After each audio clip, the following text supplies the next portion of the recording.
இப்போ ஒரு ஸ்பெர்மு எக்கு இது ரெண்டும் சேர்ந்து ஃபர்டிலைஸ் ஆனால் தான் நம்மளுக்கு வந்து ஒரு பேபி கிடைக்கும்.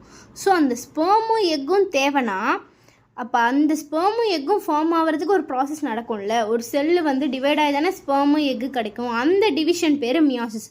அதாவது ஒரு 2n ஒரு டிப்ளாய்டு செல்லேருந்து ஒரு ஹாப்ளாய்டு செல் சிங்கிள் செல் கிடைக்கணும். இதே வந்து அந்த பேபி வந்து வளர்ந்து அது வந்து அடல்ட் ஆச்சுன்னா அப்போ அதோட சொமேட்டிக் செல்ஸ் அதாவது ஒரு பாடி செல்ஸில் டிவிஷன் நடக்கும். அந்த ப்ராசஸ் பேர் மைட்டாசிஸ். ஸோ இந்த வீடியோவில் நம்ம வந்து மியாசிஸ் அண்ட் மைட்டாசிஸ் எப்படி நடக்கும், மியாசிஸ் எப்படி நடக்கும்னு ஃபுல்லாக பார்க்கலாம். ஸோ மைட்டாசிஸ்னால் நான் எங்கே நடக்கும்னு சொல்லியிருக்கேன், சொமேட்டிக் செல்ஸ் பாடி செல்ஸில் நடக்கிற செல் டிவிஷன் பேர் மைட்டாசிஸ். மோஸ்ட்லின்னு இல்லை, ஃபுல்லாமே மைட்டாசிஸ்னாலே வந்து ஈக்குவேஷனல் டிவிஷன். அதாவது இப்போ ஒரு செல் எடுத்துக்கிட்டிங்கன்னா அது வந்து மதர் செல் இருக்குது, அது வந்து டிவைட் ஆகுதுன்னா அது 2 டாட்டர் செல் கொடுக்கும். அந்த 2 டாட்டர் செல்லுமே வந்து ஈக்குவலாக இருக்கும், சிமிலராக இருக்கும், மதர் செல்லுக்கு மாதிரியே இருக்கும். ஸோ அதனால தான் இது பேர் வந்து ஈக்குவேஷனல் டிவிஷன் சொல்லுவோம். இது வந்து 2 விதமான மெக்கானிசம் இருக்குது இந்த மைட்டாசிஸில். கேரியோகைனசிஸ், அதுக்கப்புறம் வந்து சைட்டோகைனசிஸ். கேரியோகைனசிஸ்னால் ஒன்றும் இல்லை, நியூக்ளியஸில் வந்து டிவிஷன் நடந்தால் அது பேர் கேரியோகைனசிஸ். சைட்டோபிளாசமில் டிவிஷன் நடந்தால் அது பேர் சைட்டோகைனசிஸ். இந்த ஃபஸ்ட்டு ப்ரோஃபேஸ் என்ன நடக்கும், இப்போ செல்லில் வந்து ஒரு நியூக்ளியர் மெம்பரன் இருக்குது, அதுக்குள்ளே குரோமாட்டின் மெட்டீரியல் இப்படி ஸ்ப்ரெட்டாக இருக்குது. ஃபஸ்ட்டு ப்ரோஃபேஸில் மெயினாக என்ன நடக்கும்னா இந்த குரோமாட்டின் மெட்டீரியல்லாம் வந்து கண்டென்ஸ் ஆகி ஒரு குரோமோசோம்ஸாக ஃபார்ம் ஆகும். 2 குரோமாட்டிட் வச்சு குரோமோசோமாக ஃபார்ம் ஆகும். இதுதான் ப்ரோஃபேஸ். மெட்டானா என்ன, மிடில், எம் அப்படியா வச்சுக்கோங்க.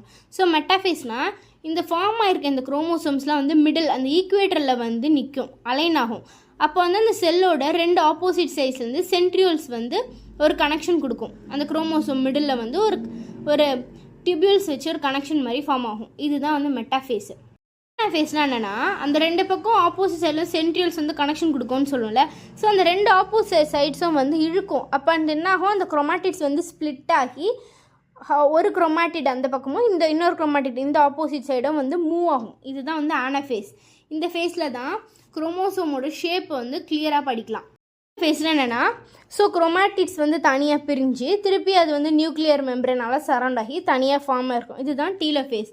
நெக்ஸ்ட்டு வந்து கேரியோகைனசிஸ் முடிஞ்சு அடுத்து சைட்டோகைனசிஸ்னால் என்ன சொன்னோம், நம்ம சைட்டோபிளாசம் டிவைட் ஆகும். ஸோ சைட்டோபிளாசம் ஸ்ப்ளிட் ஆகி இப்போ 2 தனித்தனி செல்லாக ஃபார்ம் ஆகுது.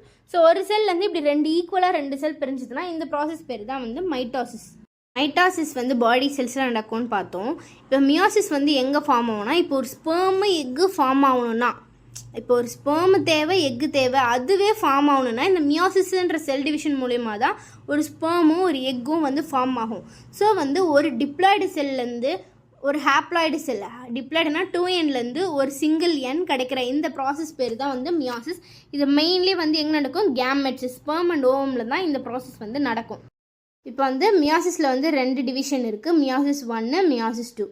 மியாசிஸ் 1னா வந்து ரிடக்ஷன் டிவிஷன். அதாவது ஒரு பேரண்ட் செல்லேருந்து 2 டாட்டர் செல் கிடைக்கும், ஆனால் அது ரெடியூஸ்டு நம்பராக கிடைக்கும். இப்போ 2n இருக்குது, n தனியாக பிரிஞ்சுது, அதாவது குரோமோசோம் நம்பர் வந்து குறைஞ்சிதுன்னா அது வந்து மியாசிஸ் 1. மியாசிஸ் 2னா ஒரு பேரண்ட் செல்லேருந்து சிமிலர் டாட்டர் செல் அதாவது சேம் நம்பர் ஆஃப் குரோமோசோம்ஸ் இருந்தால் அதாவது மியாசிஸ் 2. இது வந்து ஈக்குவேஷனல் டிவிஷன். இப்போ ஃபஸ்ட்டு வந்து மியாசிஸ் 1 பார்த்துடலாம். மியாசிஸ் 1ல் வந்து 4 ஸ்டேஜ் இருக்கும். Prophase 1, metaphase 1, ஆனஃபேஸ் 1, telophase 1. ஃபஸ்ட்டு வந்து மியாசிஸ் 1ல் வந்து ப்ரோஃபேஸ் 1ல் வந்து குரோமோசோம்ஸ் இருக்குது. இந்த குரோமாட்டின் மெட்டீரியல் வந்து கண்டென்ஸ் ஆகி நம்மளுக்கு 2 செட் ஆஃப் குரோமோசோம்ஸ் வந்து கிடைக்குது.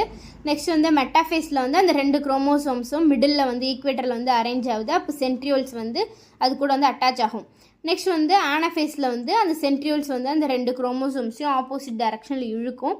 டீலோஃபேஸ் வந்து திருப்பி போயிட்டு அது கண்டென்ஸ் ஆகி ஒரு நியூக்ளியர் மெம்பரனில் ஃபார்ம் ஆகும். கடைசியாக அது வந்து 2 செல்லாக செப்பரேட் ஆகும். இதுதான் வந்து மியாசிஸ் 1. அடுத்து மியாசிஸ் 2. மியாசிஸ் 2னா நம்ம என்ன சொன்னோம், ஈக்குவேஷனல் டிவிஷன். அதாவது இப்போது மியாசிஸ் 1ல் எண்டிங்கில் பாருங்கள் 2 இருந்த குரோமோசோம் வந்து ஒன்று அதாவது ஒரு செல்குள்ளே ஒரு ப்ளூ ஒரு ரெட்டு, ஒரு ப்ளூ ஒரு ரெட் அப்படின்னு சொல்லிட்டு ஒரு செல்லேருந்து 2 செல்லாக பிரியுதுல, இது மியாசிஸ் 1. இப்போ மியாசிஸ் 2 பார்த்தோன்னா அந்த 2 செல் வந்து திருப்பி வந்து ரிடக்ஷன் ஆகும். திருப்பி அந்த 2 செல் வந்து குரோமோசோம்ஸ் வந்து கண்டென்ஸ் ஆகி குரோமாட்டின் மெட்டீரியல் கண்டென்ஸ் ஆகி குரோமோசோமாக வரும். அது வந்து ப்ரோஃபேஸ் 2. அடுத்து அது வந்து ஈக்குவேட்டரில் அரேஞ்ச் ஆகும், அது வந்து மெட்டாஃபேஸ் 2. நெக்ஸ்ட் அது வந்து அது 2 அப்படியே செப்பரேட் ஆகி இழுக்கும், அது வந்து ஆனஃபேஸ் 2. கடைசியாக அந்த ஒரு செட்டு வந்து ரெண்டு செட் ஆஃப் செல்ஸ் வந்து நம்மளுக்கு வந்து ஃபார்ம் ஆகும். ஸோ மொத்தமாக 4 ஒரு டிப்ளாய்ட்லேருந்து 4 ஹேப்ளாய்டு கிடைக்கும்ல, இப்படி தான் நமக்கு வந்து ஸ்பெர்மு எக்கு ஃபார்ம் ஆகும். ஸோ இந்த ப்ராசஸ் பேர் தான் மியாசிஸ்.